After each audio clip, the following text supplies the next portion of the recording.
was put in dance at the age of 3 by my mom.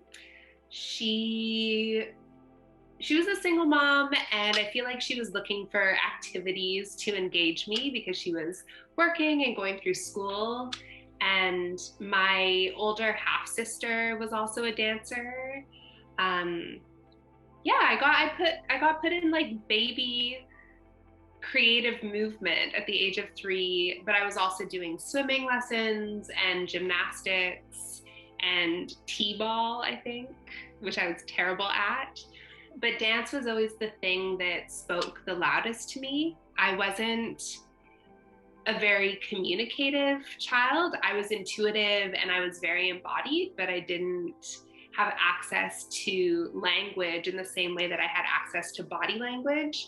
So it was always the form that spoke the most to me and where I wanted to put the most of my energy. So yeah, I continued dancing for the rest of my life. I have to give a Willallen a thank you to my mom, because I wouldn't be here if she hadn't made that choice. And I think like it was the creative movement that really resonated with me. I never loved the technique classes. It was always about like, where do I get to tell a story, or how do I get to move in a way that feels good for me, or where do I come alive inside of what's being offered. And that has continued through into my like personal practice and my like adult creative life. It's more about the expression of movement as opposed to the technique behind it.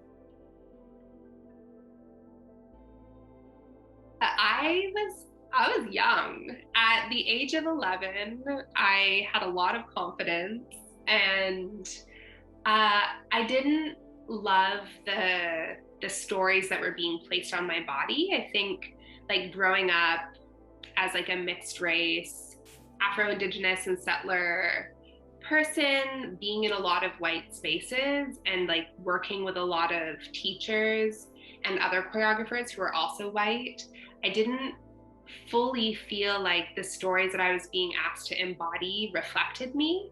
So from the age of 11, I started choreographing my own dances and telling my own stories. And it was a way to really just bring to life something that felt relatable to what I was going through. And that evolved over the years. So I would make solos, and I did that all the way up until I finished high school. And then I pursued a degree in dance, again, focusing on choreography. And I think like the heart of why I continue to want to choreograph is because I love cultivating spaces where people feel like they can bring themselves to the work, that their experiences, their stories, their experiences of like body of culture have a space on a stage. So inside of my sort of artistic vision, the representation of difference, but then showing how we all come together to build a world where we can see what our common ground is like the driving force. And that started in a really personal way, but now has kind of expanded into like how I facilitate making work with my company. I always had a strong sense of justice as a child, and I wasn't afraid to start my own thing. I've never been afraid to be the person who propels something forward, and I love that about myself. Sometimes it gets me into trouble, but definitely that like leadership style still follows me today. My life's work is around understanding identity and like how we intersect with one another. I think like growing up with brown skin, but with a white family, and coming out as queer in my adult life, like I think that I've always been interested in understanding how we're different, but how that makes us alike. And my work has always been about how do we how do we bring multiple perspectives together? How do we live inside of like inherent conflicting ideas, but show the beauty of that? Like, I think the thing that makes our lives so magical is that we meet people that are different from us, but yet we can still get along. We can still have a conversation. We can still challenge each other's ideas. And if that's done from a place of compassion, our world becomes brighter. It becomes like more of a place that we want to be a part of. I think I do center like voices or themes that exist outside of the like Western ideology. I want our world to feel more inhabitable for more of its population. And approaching my work and approaching themes from a place of compassion is one of the ways that I feel like I can contribute to the world that I want to be a part of. I think about what is political, what can political mean? And political can be love. Political can also be conflict. It can be like social justice. It can be as simple as like seeing conflict resolved or seeing conflict not resolved and having that be okay.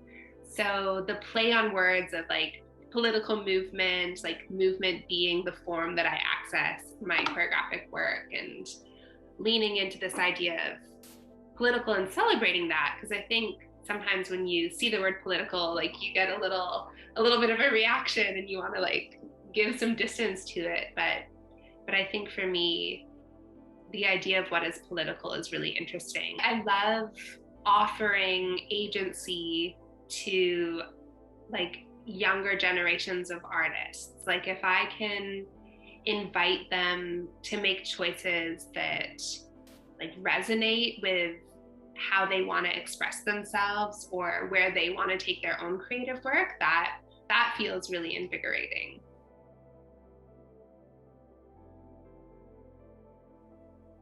I think like what's so beautiful about movement is it's not prescribing a solution for audience members. It's actually inviting them in to think about something or to question something or to reflect about themselves or to observe the way that they are seeing something. So for me, the audience's experience is about walking away in a place of self-reflection, in a place of like discovering where their interests are or what assumptions they might be making or what images stay with them and why. I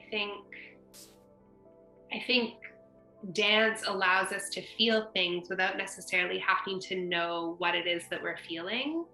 And walking away from a performance and being able to sit with yourself and really ask, like, what am I taking away from this, is the magic and the beauty of the live performing arts. So I think I just want audiences to be in a place of self-reflection and to be okay in the unknown and inside of the questioning, that we don't have to approach dance in a like, I have to get it or I should understand what I'm seeing.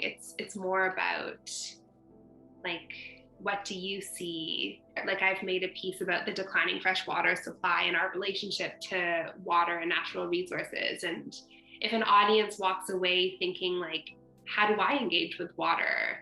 What else can I be doing to like contribute in a positive way to the environment? Like those internal questions feel like my work has offered something that is meaningful, and that exists across like all of the different directions that I make work. If I'm looking at social and political issues, maybe about like power and like colonialism, it's like, how do you fit into those themes, and like how might you be able to make different choices in your life to be maybe a more compassionate member of society.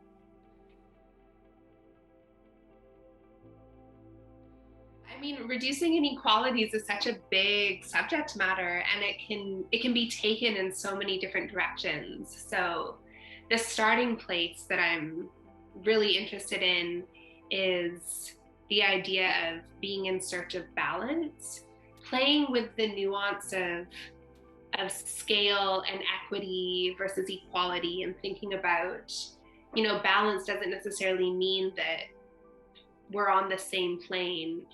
It might mean that it's shifted, or I don't know. I keep thinking about the image of a giant teeter totter or something, and playing with like gravity as well inside of this idea of like how do we find balance. I think, yeah, balance can be micro and it can be macro, and it can bring us to really like intimate stories, and it can also sort of expand into more like global ideas of balance. And yeah, I'm excited to just have some conversations with the two dancers to see how it resonates with them and then to go from there.